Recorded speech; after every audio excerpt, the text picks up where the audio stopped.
So, dear astronauts, cosmonauts, and taikonauts, dear fellow non-astronauts, my presentation will be fairly different from the previous two ones, and I unfortunately will have to shorten it a little bit because I was a bit optimistic when I submitted the presentation last week. But the outline and the focus of my talk will be related to medical research, and especially medical research where astronauts and cosmonauts are used as research subjects. So basically research that are being done on astronauts. And I will talk about completed experiments and rather fresh results and application coming out of this research. So this has been research being done on the International Space Station. So originally I was planning to talk a little bit in general on ISS research. I will cut that short and focus on examples of medical results, and then I will go towards the end and talk a little bit about research roadmap for potential future medical research. Just one word on ISS. And so this, it's been permanently manned for 15 years. There is a crew of 6 all the time. And each of these crews are participating in several experiments that in various areas, but each are also a subject for 15, 20 experiments that are being done on the astronaut themselves. And basically it's a busy place, and there is a lot of research that has been going on for these 15 years. Is increasing all the time when you look at the number of experiments, and results are starting to come out. And these are the slides that I will skip, like that. And I will go directly towards medical research. So I will not say so much right now on the necessity to increase medical knowledge for future human space exploration. What I will talk about is the knowledge that are being gained and the benefit for medical research done in space. And you can basically divide the benefits in 3 broad areas if you want. It's synergistic research and development, which is basically dual-use technology that you develop in order to do medical research, and you then find a use for it on Earth. And since if you're looking into physiological function, you want to do measurements on a subject, and that subject is in space, you can usually not bring up your equipment to space. You need to develop new technology, you need to miniaturize, you need standalone solutions, autonomy, and devices that can be used by non-specialists. And that kind of technology typically will then have an use also on Earth, and I will give several examples. And then it's the issue of maintenance of astronaut health and performance. Any country or organization that have an active astronaut corps, this is a very important area. To take the example of the effects of long duration exposure to weightlessness, with changes in the balance system, muscle strength goes down, bone loss takes place, physical work capacity goes down. And these changes are so pronounced that they have to be actively counteracted just to maintain health and performance of the crew. And So the countermeasure activities, as they are called, to maintain physiological function in crew is something that is actively evolving and being improved, how to counteract these changes. And this kind of knowledge, this kind of technology that is developed to maintain function, physiological function, is typically not only things that are beneficial for the astronauts only, but it's also beneficial for quite large different population groups, like the elderly, for example. And then there is the new fundamental medical knowledge, and that is related to weightlessness. Typically allows you to ask questions, investigate hypotheses in space that you cannot ask or investigate on Earth or in the presence of a gravity vector. So for example, the balance system or the pulmonary systems is very much affected by gravity. When gravity is absent or changed, you can ask questions that basically is impossible to ask on Earth. So what you will also see that a lot of these aspects will come back now in the examples, and there is a large overlap between the areas. So I will just now start, and I will go through different examples of results that have come out from research on the International Space Station in the last, say, 2 to 10 years. So I will start with an experiment in the neurosensory field. It's basically related to eye movement. How is eye movement regulated? And it's well known that the movement of the eye is tightly coordinated with the vestibular system, with the balance system. So you can maintain a straight gaze, move your head in different ways, and you will maintain the gaze just because that connection. Now the question here was, is eye movement also affected by the gravity vector per se? If you remove that, will the way we coordinate and move our eyes, will it change? And it did, indeed it did. So basically the eyes are moving in a three-dimensional coordination system. And when you take away the gravity, that system changes in a way in that it's tilted. So basically the way you move your eyes in weightlessness is different. And that is given them fundamental new knowledge on how the gaze is regulated in the brain. A similar experiment is related to visual perception, and that is a French-American experiment. Perception is different in the sense that it happens in the brain. You get a visual input, and in the brain you have a processing to decide what do you see and what is the shape of what you see. And it turns out that, again, gravity also affects the way the brain interprets vestibular inputs. You assess shapes differently when gravity is gone. You assess distance differently when gravity is gone. And for this experiment with the eye movement, there was also a technical spin-off. You had to develop a quite advanced system to very precisely assess the movement of the eyes, also torsion of the eyes. And this technology and this industry is now providing this kind of measurements to various clinics doing corrective eye surgery. Another area is Tele-diagnostics or telemedicine. Of course, this is central in spaceflight because there is a natural distance between the medical doctor and the patient or the astronaut which is in space. And it's also relevant for medical researchers that want to do diagnostic measurements on a crew in space. So as an example, echographic measurements is very valuable in any settings where you, for example, look into cardiovascular function or want to do images of internal organs.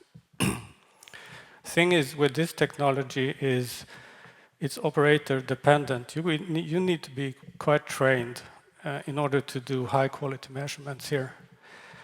And what an American group together with NASA did, since there is a need to do this in space and many scientists were asking for the measurements, they developed over a couple of years a procedure, a structured process where with limited training of the crew and structured guidance from the ground, the astronaut could do very high precision measurements on each other. So this was developed over time, and now this is being used, exactly this process, worldwide in various rural areas. And quite a large number of health professionals are being trained in doing tele-diagnostics, developed basically for space research. Another technical spin-off, and I of course have to mention it here. I will give a number of examples here, but be aware that this is just a subset of everything that has been done. And of course I have to select the Swedish example here.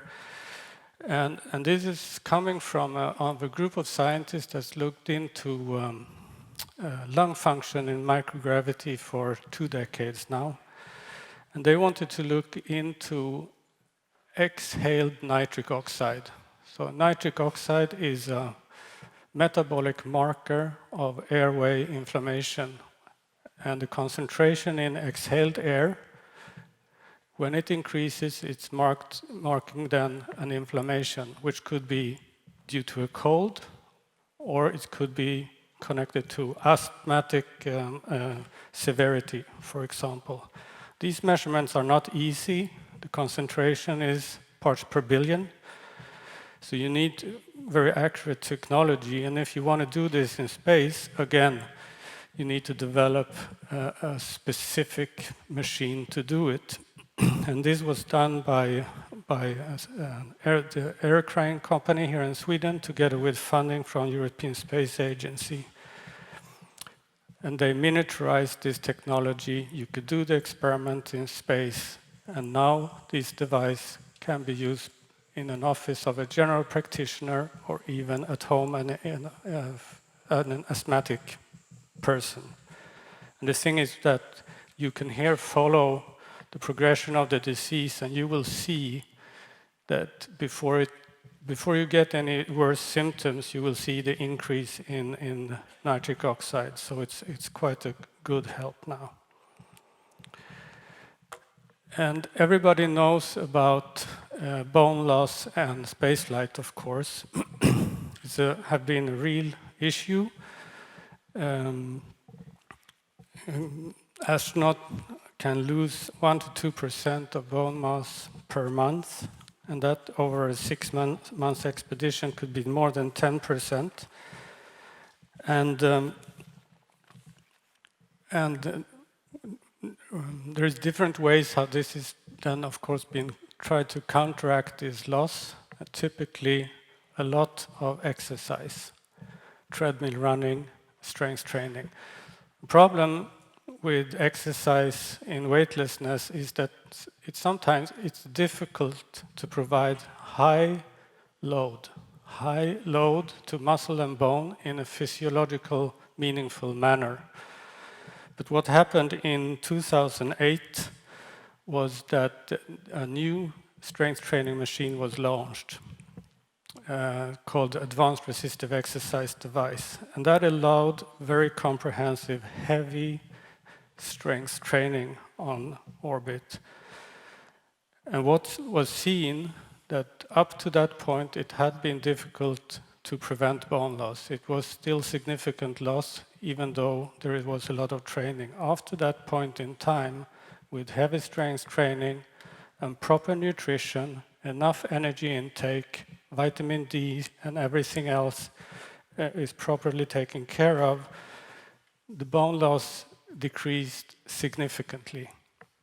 So this was regarded as a breakthrough, basically, and which could be regarded as a bit strange because it's common sense, right? You should have beneficial effect of loading bone and eating well. The thing is here that the magnitude of the bone protection that was seen here, just from physical load and proper nutrition in a well-controlled population, really inform and emphasize of the importance of these kind of interventions in preventive medicine, for example, in conjunction with preventing bone loss or maintaining bone health in the elderly, for example. Another aspect of bone physiology is related to sodium intake or regular salt intake. And this line of research started already in the 90s as an accidental finding, as I understand it, on space station Mir in a German experiment where they saw that there was a salt retention in the crew in a non-osmotic way. I mean, it was a salt retention without retention of fluid, which has not been seen before, should not be possible. They saw it and they started to investigate it in ground-based models of space flight. And what they then saw is that increased salt intake decreases pH. It increases the acidity in the body. And a low pH has an effect of bone metabolism in a way that bone loses its mineralization. So bone mass goes down with high salt diet. And this was also now confirmed in a spaceflight experiment, again, very controlled astronaut population, periods during flight where they had only low salt diet for a week, high salt diet for another week. They were measuring pH, markers of bone metabolism, and they saw a difference. So this is a very novel and interesting finding. And what's even more interesting maybe is that if it's just pH that is affecting bone like this, maybe it can be counteracted with an alkalinizing agent like bicarbonate. And this is what is being looked into right now.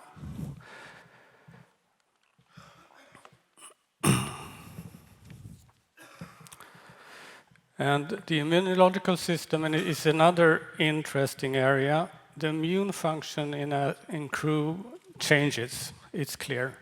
And in many aspects, it can be said that the function goes down. And there is a lot of research going on because we don't know why exactly. And there are other research that is looking into the effects of the decreased immune function. For example, most of us has dormant viruses in our body, kept dormant by the immune system. If the immune function goes down, will we see virus spreading, virus particles in the body fluid in crew, for example? So this was looked into, and indeed, virus spreading takes place in space. So that was interesting. And what was also here coming out as a tech spin-off is that in order to define concentration of virus particles, you need quite elaborate measurements and PCR technology, which is not easy in a spaceflight setting. So again, a new technology was developed, and this is now used for rapid detection of viruses in a clinical setting.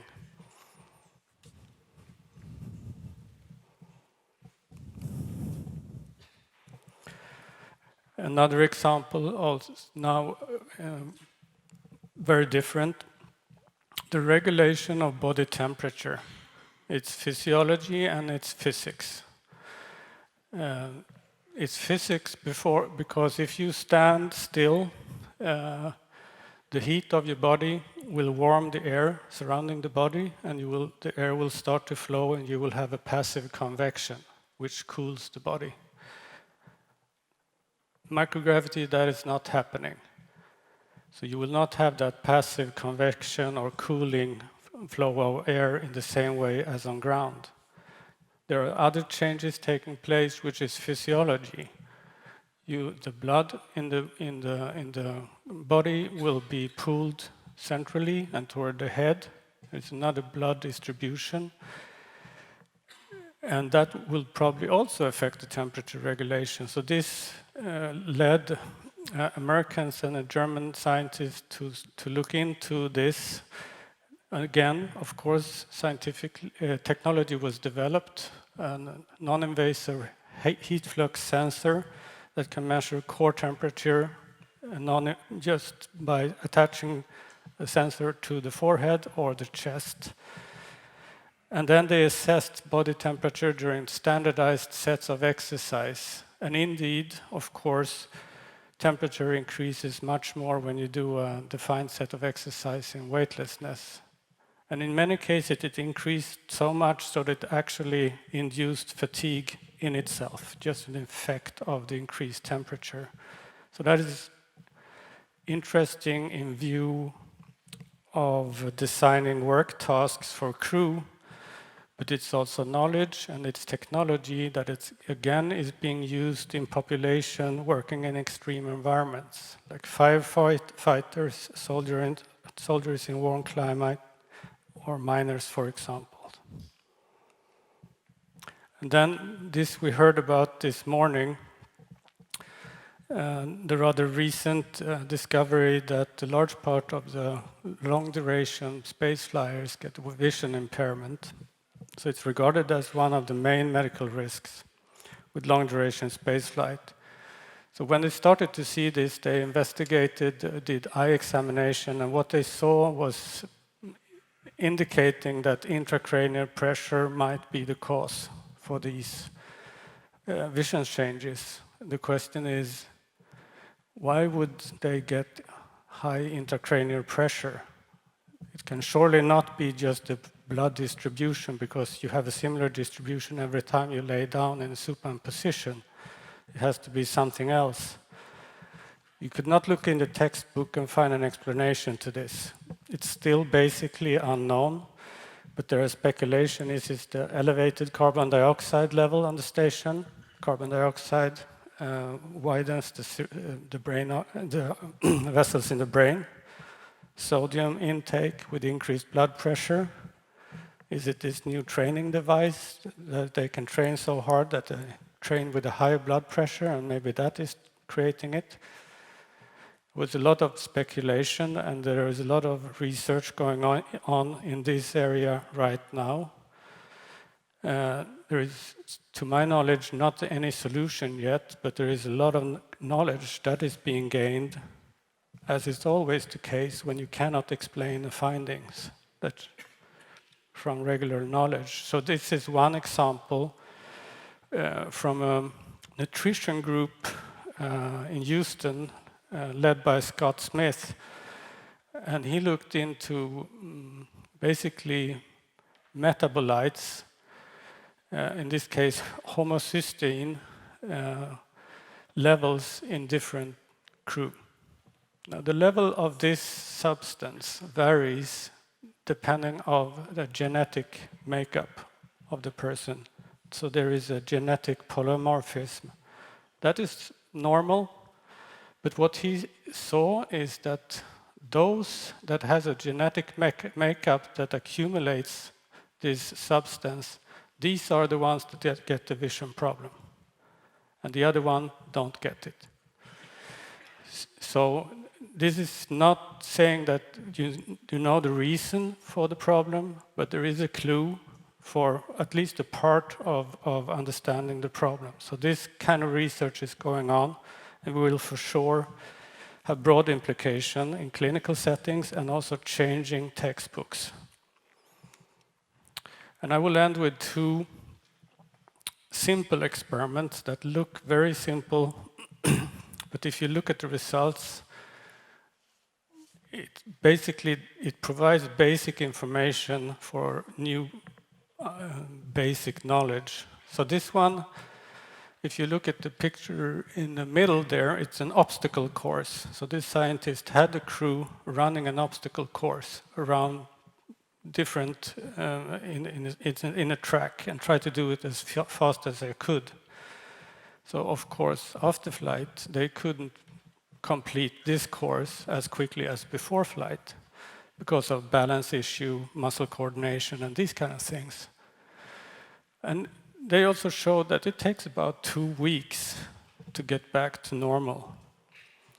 And this is, of course, beneficial to know if you're planning a mission to Mars and a landing, and you try to schedule tasks for the crew when they land on Mars, and they need to be capable of doing it, so you need to know if they are decompensated somehow. But it's also interesting from a learning perspective. Learning and forgetting in the neurological system. And I'm not talking about cognitive learning here. It's basic neurological learning, for example, in the balance system. And this kind of learning curves is very relevant for understanding recovery or rehabilitation of brain injuries, for example, and similar questions. And the final example here is related to an experiment led by a Danish scientist, and he just measured blood pressure, 24-hour blood pressure that is being done on thousands of people every day in diagnostic way. And he found in this group of about 50-year-old astronauts that blood pressure goes down. So he said the conclusion is it's healthy to go to space for your cardiovascular system. But the really interesting thing with this finding is that it shouldn't happen. Blood pressure is the product of the amount of blood the heart is pumping together with the resistance in the vasculature.